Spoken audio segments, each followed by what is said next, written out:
Hello, dear viewers, and welcome to a new episode of The Beat, where we bring to you the most interesting entertainment events and musical shows here in Cairo. I'm Lamia Abdel Sattar. Stay tuned. Everybody around me, listen to my beat. Come on, party people, get off your senses. Stand up to kick, grab your stick, better get your geek out and drop that shit. Everybody around me, listen to my beat. Come on, party people, get off your senses. Stand up to kick, grab your stick, better get your geek out. I'm Lorenzo De Finti. I come from Switzerland, but I live in Milan, Italy, and I'm a piano player, composer, and I led the Lorenzo De Finti Quartet, which is an international jazz group. We've been playing together for almost 10 years around the world so far. I started playing the piano when I was 5 or 6 years old, because my father used to be a piano player just for fun, not for his job. So the piano was always in my house, and I started very early. And then a kind of fire took me, and I wanted to be a musician. And my father was not so happy by then, but then, yeah, you know, it's a weird thing to be a musician, but not that weird.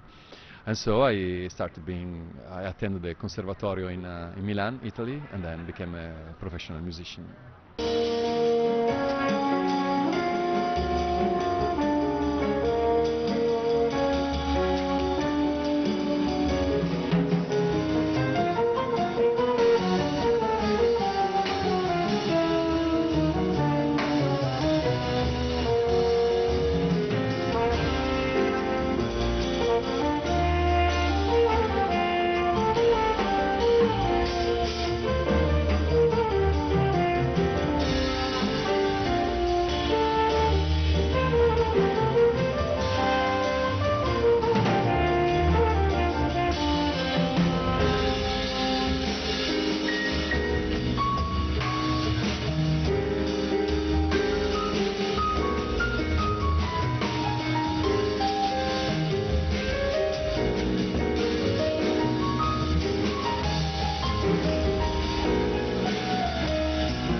Yeah, I was very young, and it was an amazing experience because I recorded it between Milan and Los Angeles with amazing musicians like Eric Marienthal, Alex Acuna, that I met in Los Angeles. So it was a very different kind of jazz compared to what I play now.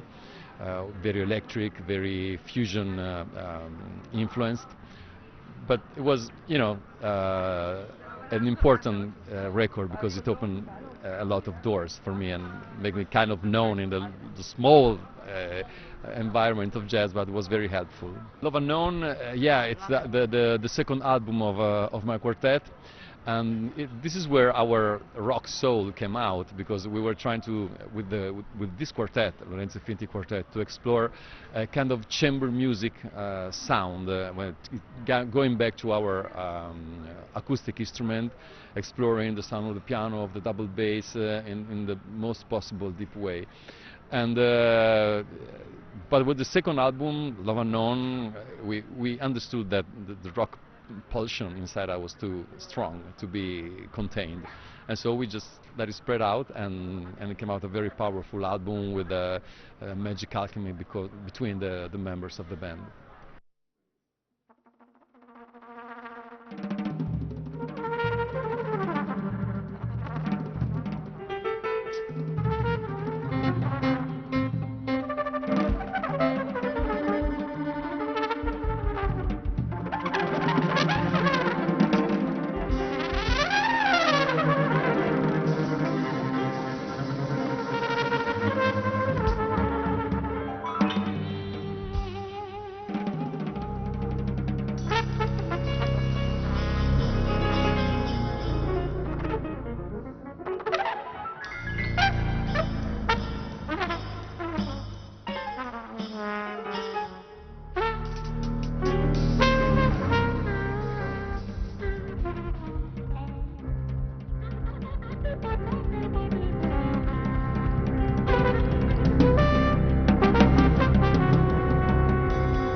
I think is you have 30 seconds to impress people and but the attention is not on music, but it's on the brand, of course.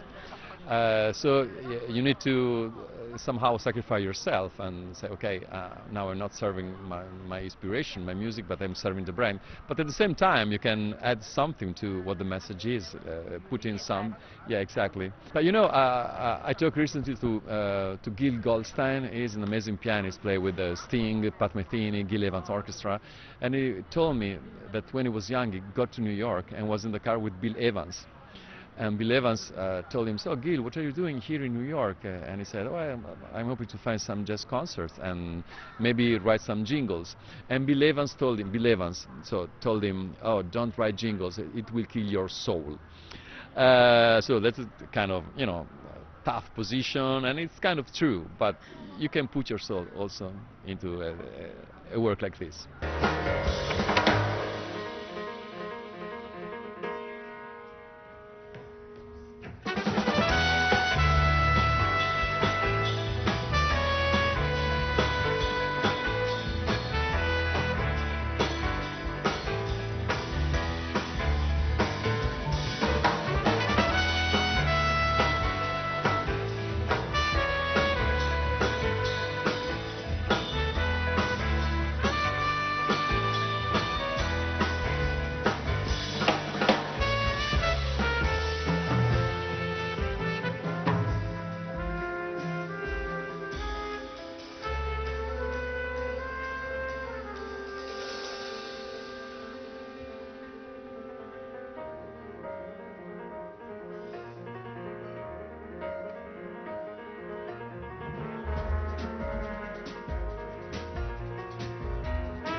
there was music in it, there was songs, but the music didn't arrive to us. So every time they put on theater, they make, you know, traditional melodies and they adapt the word to this. And in this case, they asked me and Stefano Dall'Ora, the bass player of my quartet, to compose new music for this, also with Italian composer Roberto Andreoni. We did it and it was kind of successful, also because there were very important Italian singers acting in the comedy, such as Rita Pavone, Renzo Montagnani. So it was fun and was successful. It was fun because they have to say a line as an actor. The king said, "Where is the servant?" And I have to say, "He's not here." That was the most difficult part because we were playing live, but that was the most difficult part. It's not here. It's not here. It's not here. I didn't know how to say it.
I think composer and performer and pianist, because I like to play live. I like to I like to perform a lot. I have so much fun, you know, touring the world and performing. But when you do with your own music, that's really special. This was the last concert today in Cairo of our Mysterium Lune world tour. It took 2 years to tour the world with this album of ours.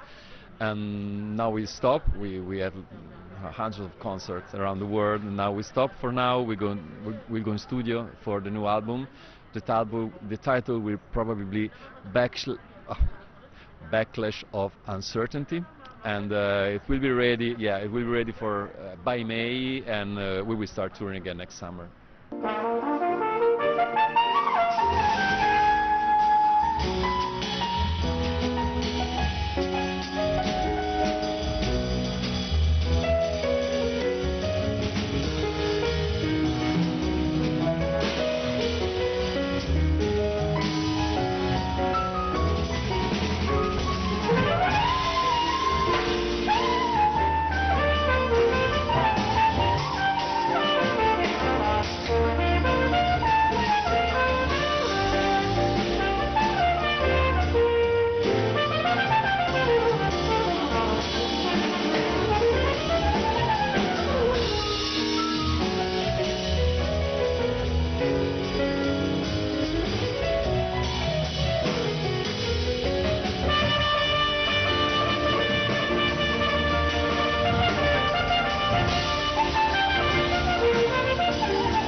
time in Egypt for me, and it was so amazing. I mean, we played yesterday at also as part of Cairo Jazz Festival at Biblioteca Alexandrina in Alexandria, and then we played here tonight, and it was amazing for us to be in such a magic place. Of course, we came from outside and we feel the beautiful things, and probably as all the country, Egypt must have problems like Italy, like Switzerland, like United States, I guess. But it was amazing for us to be in those places where culture was so important, even already like 5,000 years ago. So it was really amazing. It was an honor for us to be here.